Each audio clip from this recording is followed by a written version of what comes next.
Welcome to the Transformative Principal podcast, where we learn how to be an amazing educational leader. I am your host, Jethro Jones. Are you ready to be a transformative principal?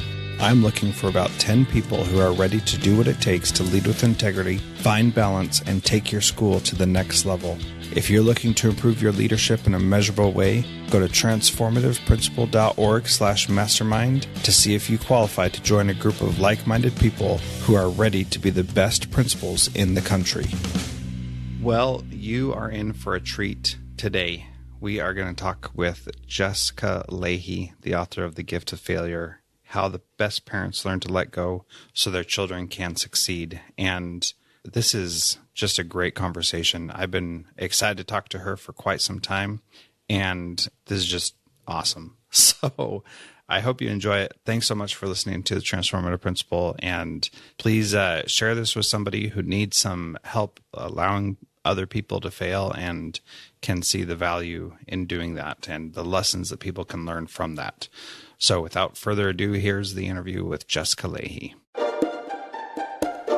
Welcome to Transformative Principal. I am so excited to have Jess Lahey on the podcast today. She is the author of The Gift of Failure and also the host of the podcast #AmWriting with KJ Del Antonio. And I'm really excited to have Jess on the podcast today. Jess, thank you so much for being here and for talking to my listeners about The Gift of Failure. You're so welcome. And you actually neglected one little part of my bio. That's the thing I'm most proud of, which is that I am still currently a teacher. Thank you. I apologize for neglecting that. No, that's fine. It's just, it gets lost in there. But for me, it is the most important thing I do, I think. Well, that's awesome. And I'm actually surprised by that because I looked at your calendar of speaking engagements and thought that you were just a teacher of adults now. So that's great that you're still teaching kids. I'm able to do it I lucked into a position that's just amazing for my schedule.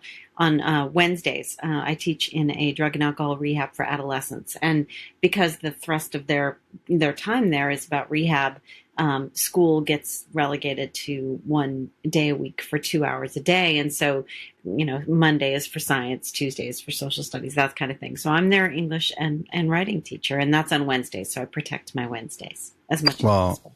That's a pretty sweet gig, and that's awesome. What a powerful place to be a teacher at, especially as you're talking about the power of failure for being in a rehab center for adolescents. That's amazing. It's also been, there are a lot of people who say, yeah, this is all fine and good for kids who have every advantage. But what about kids who, really are at risk of catastrophic failure? And that's where my interest really lies now, and where I think a lot of my my writing is going to be going for the next couple of years, I think. Well, that was something that I was thinking yesterday as I was reviewing your book again. And I was thinking, you talk a lot about helicopter parenting, essentially, in The Gift of Failure. And that's what part of the problem is we don't let our kids fail. And I kept wondering, what about all the kids that are struggling with those things that don't have a helicopter parent to prevent them from failing and are just failing basically all the time? And how does that impact them? So can you just talk a little bit about some of the things that you're learning in your current position? Yeah, I think that the stuff that really tends to work well for exceptional teaching and exceptional learning, it's the same stuff works for kids who have every advantage and are, have the best teachers and have the best schools and the best, most attentive parents. Those kids need the same things from the people who are educating them that the kids that I teach that have had a lot of adults not come through for them, who have grown up in foster care, who have, are self-medicating with substances because they've undergone a lot of trauma, because with alcoholism and drug abuse, usually there's a history of some sort of trauma, whether that's abuse or neglect in their past. The same things work for both of those populations, and that really comes down to relationships and that sort of really deep connection. So in Gift of Failure, I do a lot of talking about the equation for upping the chances that you can get a kid intrinsically motivated to learn, and that's autonomy and competence, helping them feel competent, and connection. And the thing that works, the thing I tend to hammer home a lot in Gift of Failure is the autonomy and the competence, because kids who are overparented just don't generally get a lot of chances to feel autonomous or competent.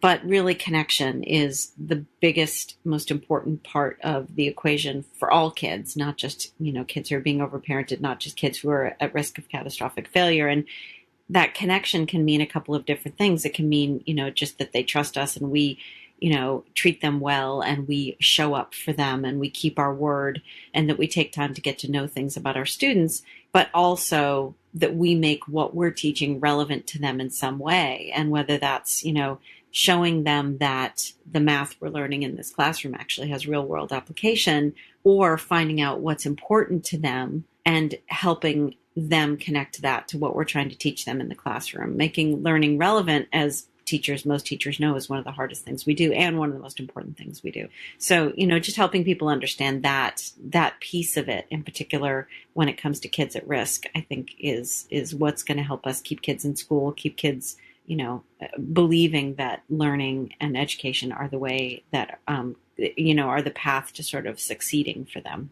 Yeah, absolutely. And that relevant piece is so vital, as you mentioned. But what are some strategies you use to figure out how it can be relevant to them? And that's a challenge because the kids in that situation are not thinking about school.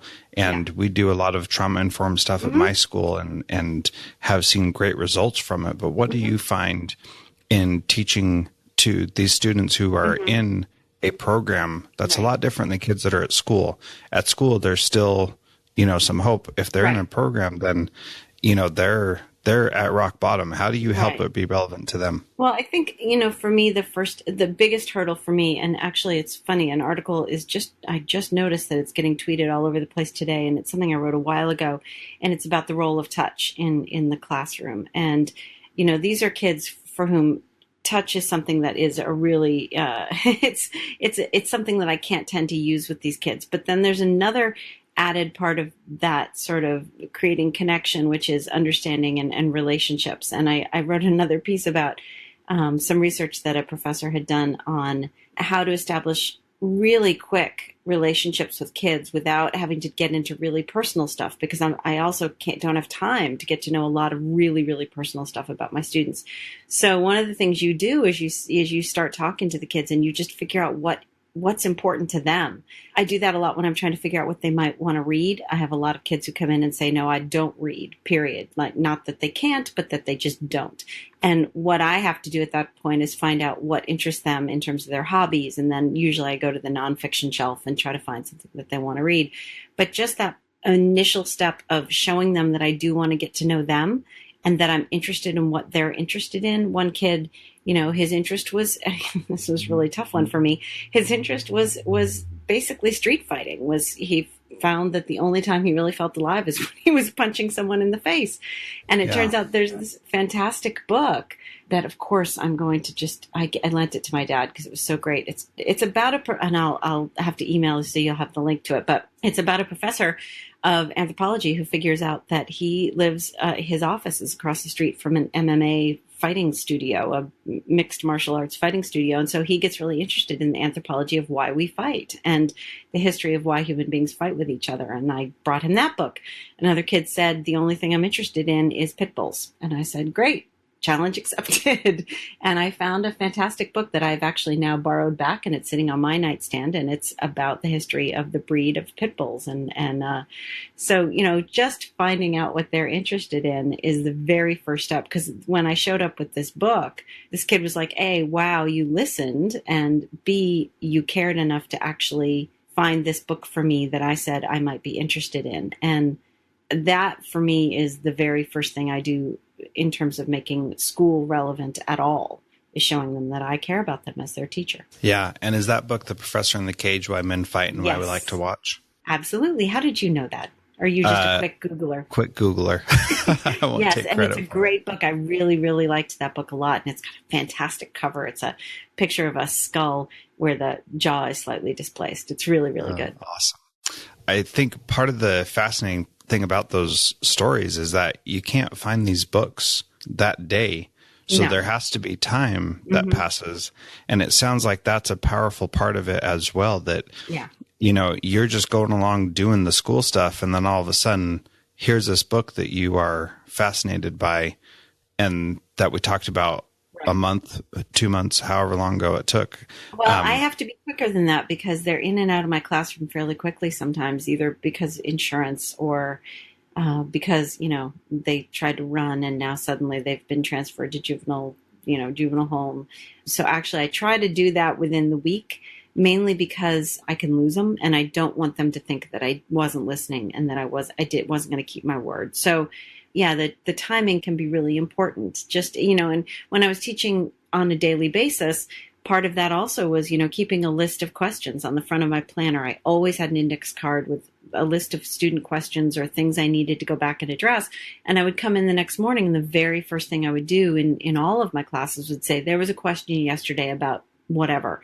I looked it up. Here's the answer. Or I asked so-and-so to look it up. What's the answer? Because that just showing kids that you care enough is, I think, the most important way to get them to care, to get them to say, oh, wow, this is something that is worth investing my time in, because if she's going to do that, then maybe I should too. Yeah, that's really powerful. And, those same tactics work for kids who are struggling, kids who are doing great. And it's important to pay attention to both of those. One of the things that I was thinking as I was reviewing the book last night was, in the end, you've got a lot of advice for teachers and parents. And one of the things that you talk about in the chapter about high school, you talk about giving kids choice and how important that is, and how if they have been taking French for years and it's time for them to make their own choice and they choose something different, then you should just let them do that and let them possibly fail at that new thing. And one of my follow-up questions to that is, what about the power of sticking to something? And, for me right now, I'm a dad. I've got a son who's 6 years old and he's already done dance and wrestling, t-ball, soccer, and he tells me that he hates every single one of them. The only thing he likes doing is Minecraft. That might be typical. Yeah. Well, I actually tell a story when I'm out speaking about kids. And I was in a middle school at one point, and I just, out of curiosity, I broke in the middle of what I was doing. And I said, just out of curiosity, if you don't have to eat or use the bathroom, how long do you think you could play Minecraft? And one of the kids, who was really, I guess he was trying to suck up, he was like, oh, I don't know, like an hour. And the rest of the kids were like, forever.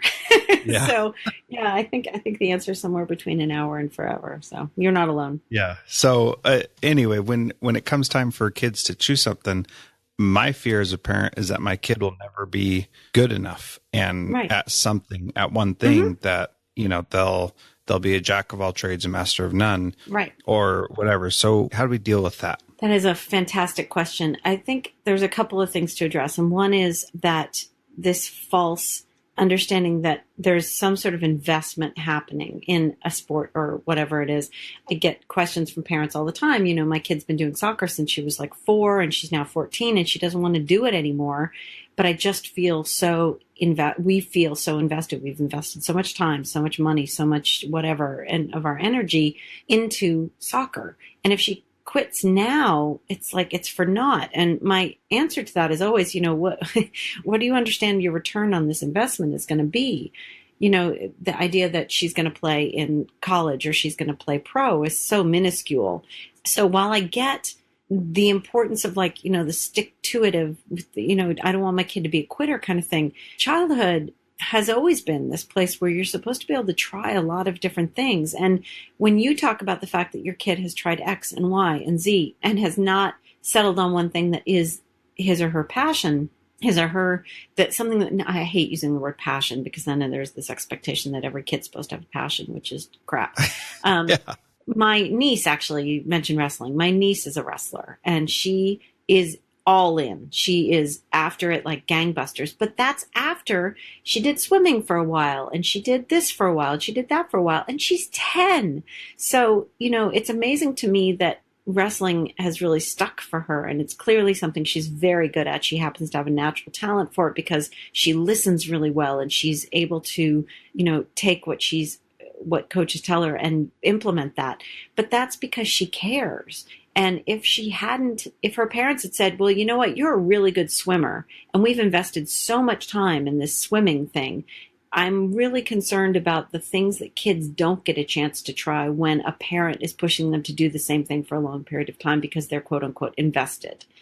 I think there's this false fear that we're supposed to be raising kids who are going to be good at one thing. They're supposed to, get to high school and be particularly good at one thing. And I don't think that's right either. I mean, high school for many kids is the first time they try a sport. It was for my son, and my son tried a little of soccer. He played like a youth soccer in the spring, and maybe baseball or whenever they play soccer in the fall. You can tell I'm a huge sports person. Soccer in the fall, baseball in the spring, and, had fun with his friends, but didn't love any of those things. And it wasn't until he went to high school and tried track, he said, oh my gosh, this is the sport for me. And now he wants to run in college. So, I beg parents not to get sunk down into this trap of, my kid needs to be, good at something by the time they go into high school. I just don't think I don't think that's fair to do to them. And I don't think it's a reality that for much of history has been true. Yeah, I think that's a really powerful statement. And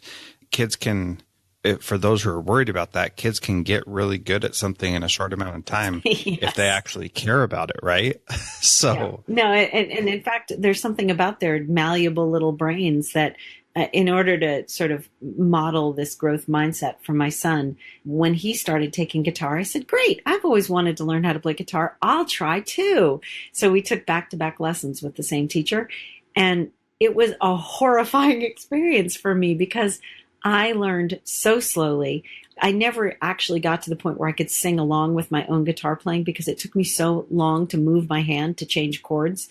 And in the meantime, my son, has taken off and is now, playing with a band or something, because he's gotten so good at it so quickly. And, it's a humbling experience, but it's also great for them to see us go through stuff like that. But yeah, kids learn fast. Yeah, absolutely. One of the other concerns or fears that I hear as we're talking about things like personalized learning or standards-based grading or reporting is that there's some fear that if we allow the students to have more choice, then they're going to somehow not learn the quote unquote things that they should learn.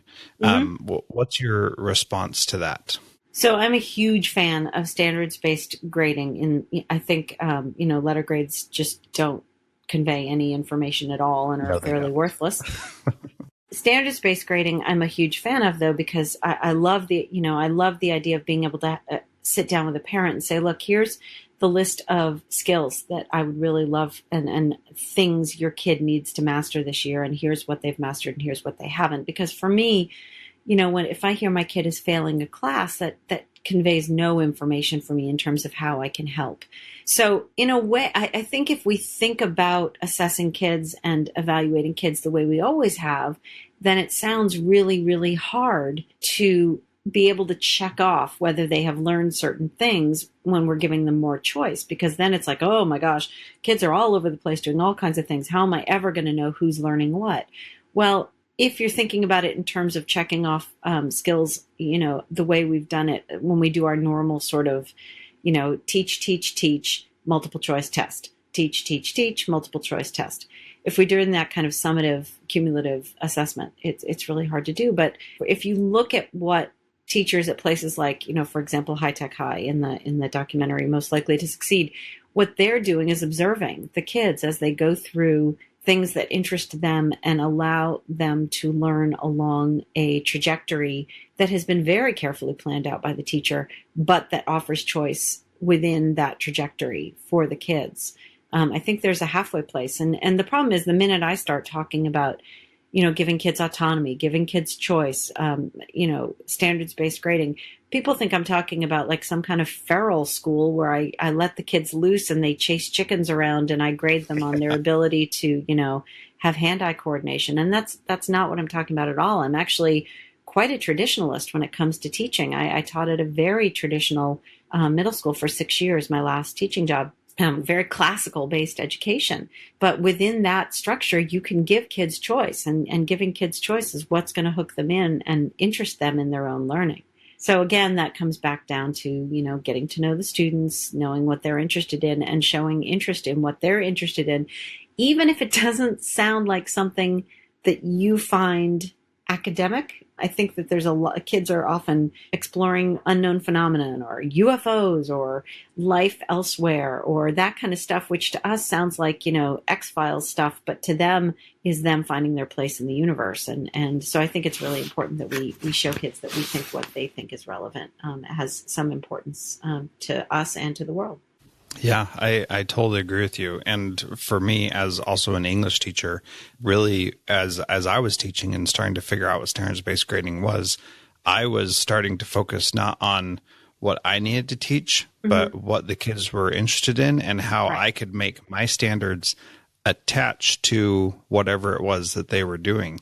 And knowing the standards well enough to be able to say, oh, hey, you just demonstrated that you know how to use a Greek prefix correctly. Right. Boom, I'm going to check you off on that standard because I saw you do it in real life. And that really becomes powerful for that student. They're like, what? I was learning? I didn't know I was learning anything. Well, and also that's higher level learning because you're not just asking them to, you feed it to them and then you regurgitate it. They regurgitate it back and then you check it off. You're asking them to actually use it in application, which is much higher order of learning than regurgitation. So, yay you. And also, the way we assess kids is screwed up too. I mean, if you're going to do cumulative sort of these high stakes summative, teach test, that doesn't work as well for learning, number one. And that what you're talking about is more formative assessment. Like, okay, you may have 6 kids over here who are already there, but what about those other ones over there? Are you going to just give them an F and move on? Or are you going to realize, oh, I have to actually use these formative assessments to shape my teaching to make sure that everyone's at the same place before we, either move on to the next standard or, God forbid, we're doing different standards at different times. And the last thing I want to say about that is that it's what you just said about knowing the standards well enough to be able to identify on the fly when someone gets something is the very reason that we have to give standards-based grading a little bit of time to work, because teachers can't go in on their first year and have this stuff so ingrained in their awareness that you can pick up those things on the fly. I think this is something that is going to take time for a particular teacher to implement. And so it sounds like you've had enough time with it to be able to manipulate the standards in your head and to know them well enough to identify it on the fly. But that takes time. And having some patience with the process is, I'm going to beg administrators to have some patience with the process of moving to any new system of evaluation.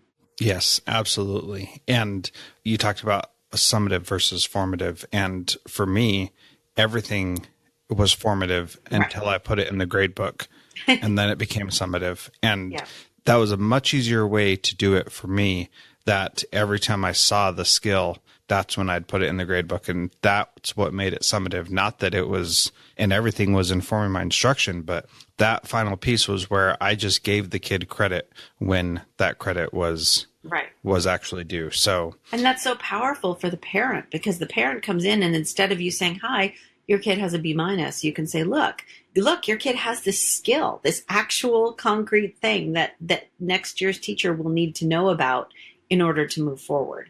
It's such a powerful thing. Yeah, absolutely. That was a great interview with Jessica, and I'm so grateful that she came on the podcast. And we've got more coming next week. And we're going to start next week with a question from a listener of the podcast, Kimberly Miles in Oregon. And she's got a question to ask that we'll start the next one off with. And in the next one, we talk about giving honest feedback and talk about what really is important with failure. And I just want to add real quick about the standards-based grading thing that we talked about here, that really allowing students to have more control and choice in their own learning is incredibly powerful. And I've seen it so many times where it actually helps students do things that nobody thought that they could do, and it changes behavior and helps them be more successful. So just really want to reemphasize how powerful that approach can be. If you're not using it in your school or district, let me know, and I'm happy to help walk you through how to get some of those things set up. And I've been doing that for a long time, pretty much my whole career, except for my first year. but starting my second year, that's when I figured out what that was and started doing Starrance-based instruction. Just a powerful thing. So thanks so much for listening. Again, please share this with somebody who you think could benefit from it. And also, if you have a chance to leave a review in iTunes, that would be great. There's a link in the show notes at transformativeprincipal.org. Transformative Principal is a proud member of the Education Podcast Network. Podcasts for educators by educators. Visit edupodcastnetwork.com for more great podcasts.